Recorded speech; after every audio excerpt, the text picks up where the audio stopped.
नमस्कार विद्यार्थी मित्रमैत्रिणींनो, मी उमा दळवी, पार्लट्रॅक विद्यालय मराठी माध्यम येथे विज्ञान हा विषय शिकवत आहे. आज आपण विज्ञान आणि तंत्रज्ञान भाग 2 या विषयासाठी प्रश्नपत्रिकेचे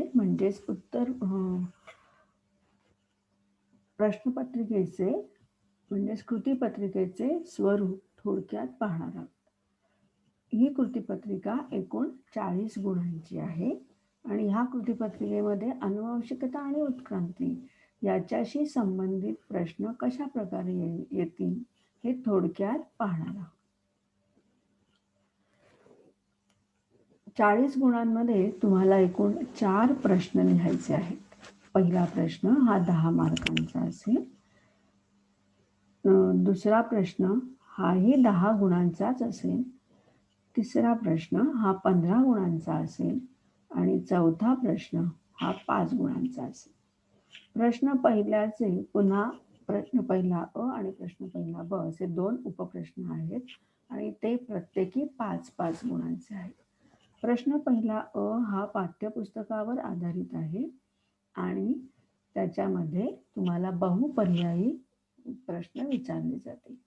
प्रश्न पहिला ब यामध्ये सहसंबंध ओळखा, विसंगत पद ओळखा, आकृतींना नावं द्या, जोड्या जुळवा अशा प्रकारचे 1 गुणांचे 5 प्रश्न असतील. प्रश्न दुसरा ब त्यात अ आणि ब प्रश्न दुसऱ्यामध्ये पुन्हा अ आणि ब असे 2 उपप्रश्न आहेत. प्रश्न दुसरा अ हा शास्त्रीय कारणे द्या असा आहे. त्यात 3 शास्त्रीय कारणं तुम्हाला विचारलेली आहेत. त्यापैकी 2 तुम्ही लिहायची आहेत. त्यात एकूण 4 गुण आहेत. प्रश्न दुसरा ब याला एकूण 6 गुण आहेत. त्यामध्ये 5 उपप्रश्न विचारलेले असतील आणि तुम्ही त्यातले 3 उपप्रश्न सोडवायचे आहेत. यात नियम लिहा, व्याख्या लिहा, एखादा सिद्धांत लिहा, टिपा लिहा, दिलेला तक्ता ओघ तक्ता पूर्ण करा, फरक स्पष्ट करा, गुणधर्म लिहा, उपयोग लिहा अशा प्रकारचे प्रश्न तुम्हाला येऊ शकतात. प्रश्न तिसरा हा एकूण 15 गुणांचा आहे. त्यामध्ये एकूण 8 उपप्रश्न तुम्हाला दिलेले असतात. त्यापैकी 5 उपप्रश्न तुम्ही सोडवायचे आहेत. यात परिच्छेद पूर्ण करा. परिच्छेद पूर्ण करामध्ये परिच्छेद दिलेला असतो आणि त्यात काही रिकाम्या जागा असतात आणि त्या रिकाम्या जागांसाठी योग्य पर्याय पण बाजूला दिलेले असतात. ते तुम्ही निवडून तो परिच्छेद पूर्ण करायचा असतो आणि तो पूर्णपणे लिहायचा असतो. तसंच एखादं विधान तुम्हाला दिलेलं असेल ते तुम्ही उदाहरणाने स्पष्ट करायचं असतं किंवा उपाय सुचवा, एखादी आकृती दिली असेल तर ती आकृती स्पष्ट करा असेही प्रश्न यावर विचारले जातात. या प्रश्नात विचारले जातात. प्रश्न चौथा हा एकूण 5 गुणांचा आहे. 2 पैकी 1 प्रश्न तुम्हाला सोडवायचा आहे. यामध्ये एखादं संकल्पना चित्र पूर्ण करायला येईल. एखादा परिच्छेद तुम्हाला दिलेला असेल, त्यावर प्रश्न विचारलेले असतील, ते प्रश्न तुम्ही त्या परिच्छेदाचं नीट वाचन करून लिहायचे आहेत किंवा अपूर्ण तक्ता तुम्हाला पूर्ण करायला दिलेला असतो. प्रश्न चौथा हा उपयोजनावर आधारित असतो. आता या कृतीपत्रिकेच्या संदर्भात पहिल्या पाठामध्ये सर्वसाधारणपणे काय सामान्य प्रश्न येतील याचा थोडक्यात उहापोह पाहू. प्रश्न पहिला अ आपण म्हटल्याप्रमाणे बहुपर्यायी प्रश्न आहे. तर या पाठामध्ये हा 2 उपप्रश्न मी दिलेले आहेत. उदाहरणार्थ पहिला टिंबटिंब मानव हा बुद्धिमान मानव या वर्गातील पहिले उदाहरण मानता येईल. यामध्ये साहजिकच 4 पर्याय दिलेले आहेत. त्यापैकी निअँडरथॉल हे योग्य उत्तर आहे. किंवा दुसरं जे उत्तर प्रश्न मी दिला आहे, मानवी शरीरात आढळणारे डॅश हे उत्क्रांतीचा अवशेषांगात्मक पुरावा आहे. इथेही तुम्हाला 4 पर्याय दिलेले आहेत. त्यातला आंत्रपुच्छ हा योग्य पर्याय आहे. आता ह्याचं उत्तर कसं लिहायचं? तुम्ही इथे संपूर्ण विधान लिहून गाळलेल्या जागे ठिकाणी अधोरेखित करायचं आहे असा अजिबात अपेक्षा नाही. तर जो तुमचा प्रश्न क्रमांक आहे तो लिहायचा आणि त्याच्या समोर जो योग्य पर्याय आहे तो पर्याय लिहायचा. म्हणजे अ आहे का ब आहे.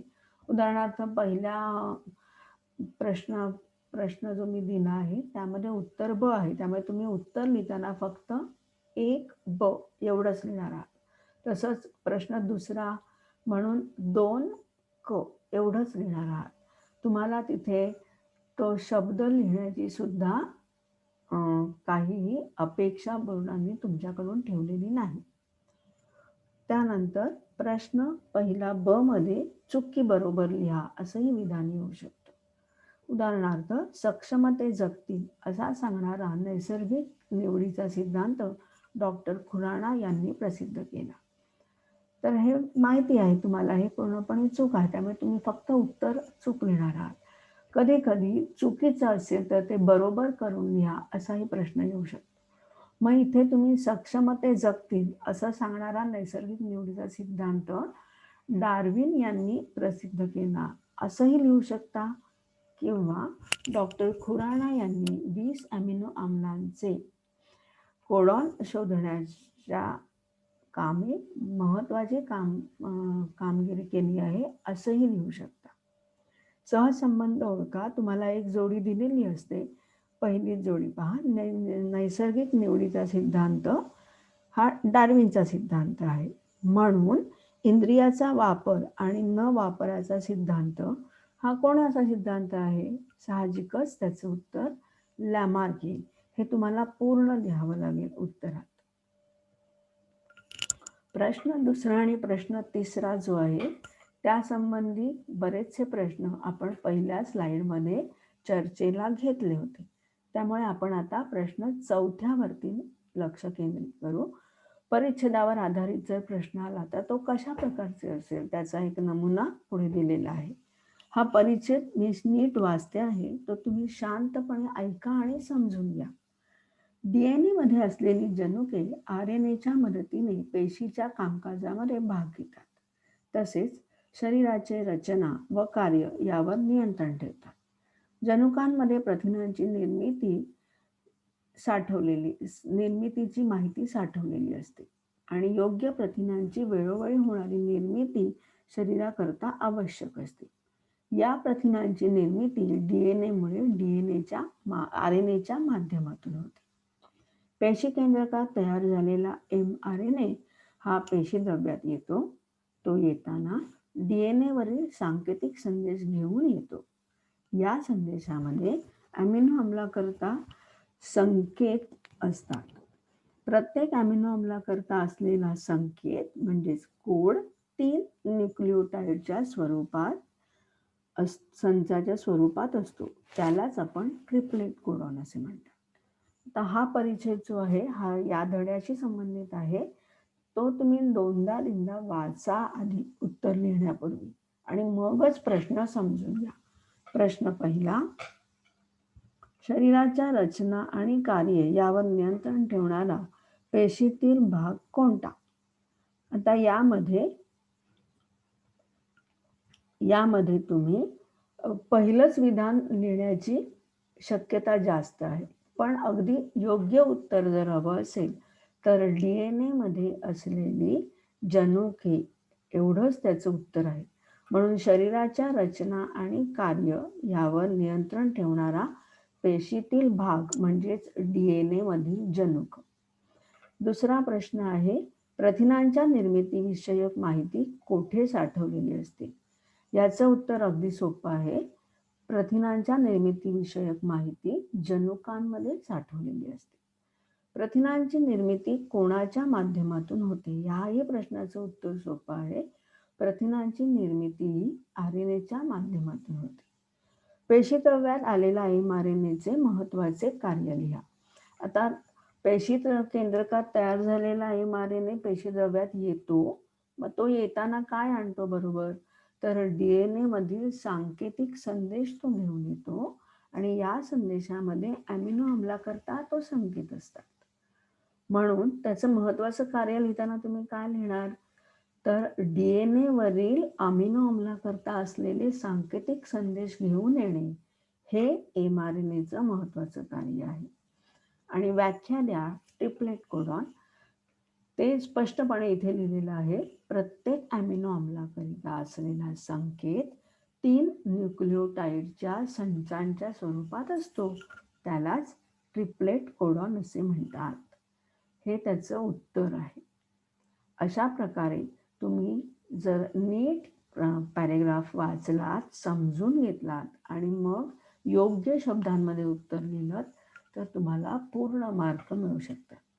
या पाठावरील असेच काही परिच्छेद तुम्ही स्वतः निवडा, त्याच्यावरती स्वतः काही प्रश्न तयार करा आणि परीक्षेसाठी सराव करा. असं आत्तापर्यंत केलेल्या ह्या प्रश्नांच्या चर्चेवरून थोडक्यात तुम्हाला प्रश्नपत्रिकेचं स्वरूपही कळलं असेल. या पाठावर येणाऱ्या प्रश्नांचंही स्वरूप कळलं असेल. पाठ कमीत कमी 2दा वाचा, त्यावर तुम्ही स्वतः काही प्रश्न तयार करा आणि परीक्षेसाठी सराव करा. तुम्हाला त्याचा नक्कीच फायदा होईल.